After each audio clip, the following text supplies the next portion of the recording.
Hello everyone. Today we will be discussing about postbiotic, that is fermentation metabolite as nutraceutical. I am Sarda, assistant professor from Department of Applied Biology. So this part of the lecture is being covered in the course of fermentation, or it can be part under your nutraceutical course. So before going further ahead, I would just like to quote a sentence given by Hippocrates. It is, let food be thy medicine and medicine be thy food. So it means to say that food can be your medicine and medicine can be your food. So he had already focused nutrition as a main part to treat or to prevent any diseases.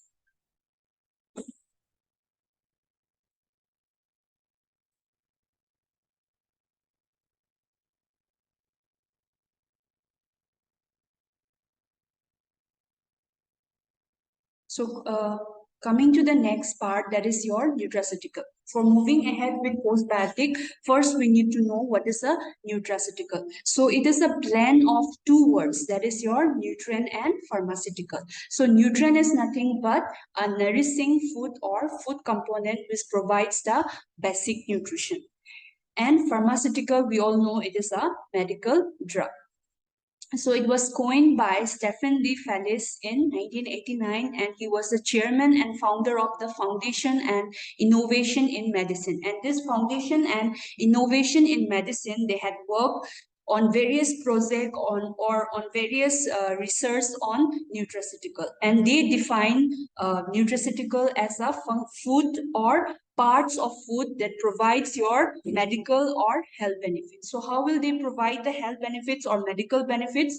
By preventing or treating the diseases, or it helps in ameliorating, means it helps in decreasing the chronic diseases, especially your non-communicable diseases like your obesity, cardiovascular issue, then cancer, then hypertension. These are all leading cause of death worldwide. So all these diseases are being focused by nutraceutical in order to treat them or in order to prevent them. So examples are your lycopene, beta carotene. Almost all your antioxidant falls under your nutraceutical category. Almost all the compounds or metabolites which are derived naturally are under the classification of nutraceuticals. So moving further ahead, we will be learning two terminologies which are used in nutraceutical. That is your dietary supplement and functional food. And this is very important concept because many people used to get confused between dietary supplement and functional food. So we need to know the difference between these two. So what is a dietary supplement? It is a product. It is a product which contains nutrients which are derived from food products, and it can be in the form of pill, capsule, tablet, liquid, or even powdered form. And it is not represented.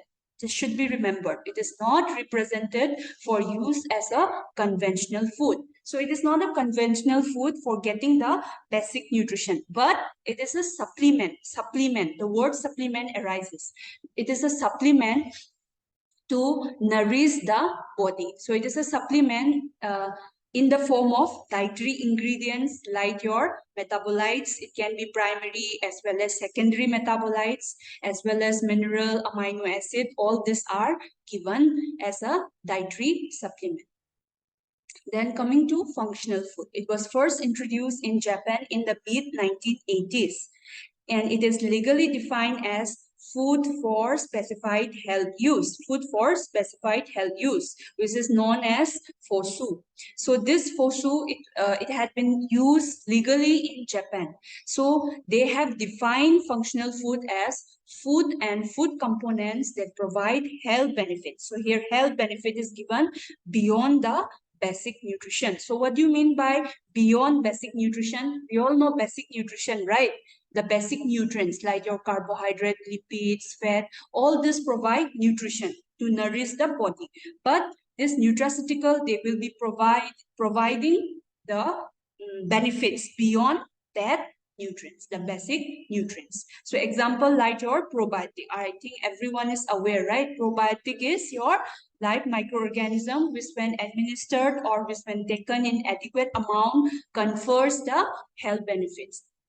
Then antioxidants like your vitamin C, flavonoids, polyphenol, anthocyanin, then lycopene, beta carotene, all these are your antioxidants, which are also known as secondary metabolites. Then prebiotic. These are non-digestible carbohydrate which when taken helps the microflora in the gut microbiota. Then postbiotic. So this postbiotic today we will be dealing or we will be giving more focus on postbiotic as a nutraceutical source. So moving further ahead, now uh, we will learn more on postbiotics. So what is a postbiotic? It is known as metabiotics. So what do you mean by metabiotics? So term itself, biotics, it's from living organism. So it is from living microorganism or it is from microorganism, right? From microorganism, but those microorganism will be in the form of inactive or non-viable, and it is also known as inactivated probiotics. So I have mentioned probiotic, they are live microorganisms, but in the case of postbiotic, they will be in inactive form or non-viable. This is not live. So even though they are not live or in inactive form, they will be providing benefits. How they will be providing benefits?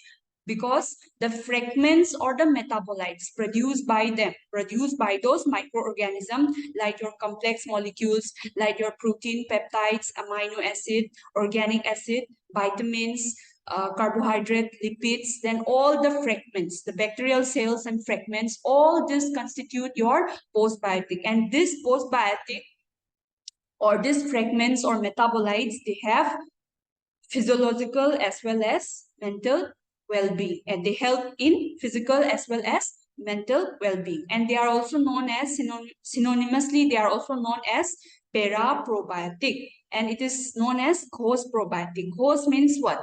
Ghost means it is not there, means even it is not there also they have the properties of providing all these benefits. So how will they provide this benefit? Through your bacterial lysis, that is by breaking down, right? I hope everybody understood this concept.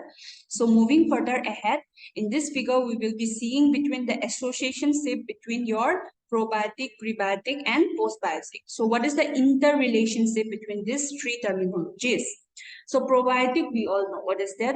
It is a live microorganism. Then prebiotic, it is a non-digestible carbohydrate which confers your health benefits to gut microbiota. So when this probiotic and prebiotic are consumed, and the postbiotic will be synthesized by your fermentation in the gut microbiota, and when this postbiotic is absorbed in your gut microbiota, it provides the overall or the holistic approach is provided, means holistic approach in the sense of providing beneficial benefits to the human health. Fine. So I hope this concept is clear between these three terminologies. So all are interrelated. So they are your postbiotic are nothing but your fermentation metabolites or fragments which helps in the gut microbiota by providing beneficial health impact. Then coming to the sources of postbiotic. So they are, obviously they will be from probiotic source as well as prebiotic. So symbiotic terminology is emerged out from these two effects. So what is symbiotic? Symbiotic is nothing but the synergism effect or the symbiotic relationship between your probiotic and prebiotic. Probiotic are live microorganism, right? Like your lactic acid bacteria, most commonly your lactobacillus, bifidobacterium, then streptococcus, then prebiotic are what? Non-digestible carbohydrate like your lignin, inulin, fructooligosaccharides, all this together constitute the symbiotic. the synergism effect is the symbiotic. So all this together will constitute the overall postbiotics, which will provide the beneficial impact on human health, like your acetate, butyrate, propionate. They will provide the what beneficial impact on health. So coming to the application of postbiotic. Now the first application is your biopreservation. What is biopreservation? So bio, term itself, bio. Bio means living, right? So it is the preservation method which is used by your microorganism, by the use of microorganism. So microorganisms are used for preserving the food. So that is known as your biopreservation. Then coming to cosmetic industry, they are being used. So it will help in what? Obviously, they have the antioxidant properties. So it will delay aging process, right? So in cosmetic industry also they use, then in medicines, that is your pharmaceutical approach, they use, but most clinical trial on human are being conducted right now and research is going on. So more studies are required on this factor. Then food packaging. Food packaging in the case like your edible packaging, your edible coating films, all postbiotics are being used in this industry too. So these are all your application. Then coming to the health benefits, this is one of the most important impact on this lecture. That is your postbiotic benefits. By taking postbiotic, what will be the benefits? So first, according to many studies, they have been found that it helps in preventing and in treatment of many chronic disease. So what do you mean by chronic disease? Chronic disease is what? Chronic disease is long ailment disease, like your long-term diseases, like your obesity, diabetes, cancer, then even heart disease, CVD, that is your cardiovascular diseases. All these are long-term diseases. They are known as chronic disease or non-communicable diseases. So all this can be prevented or can be treated through postbiotic. And as well as your arthritis, osteoporosis also can be treated through your postbiotic.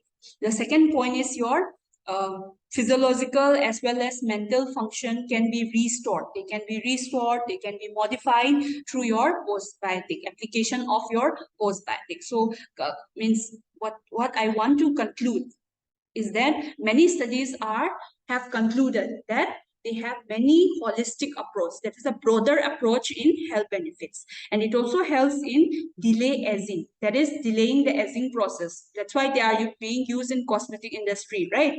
And they have a holistic approach. That is a broader approach. So now many research are being conducted and still research is going on for human clinical trials. So further, I hope that this lecture will benefit and it will give bring awareness, and more studies should also be brought into focus on postbiotic, so that many chronic diseases or non-communicable diseases can be decreased and the world will be a better place to live. Thank you.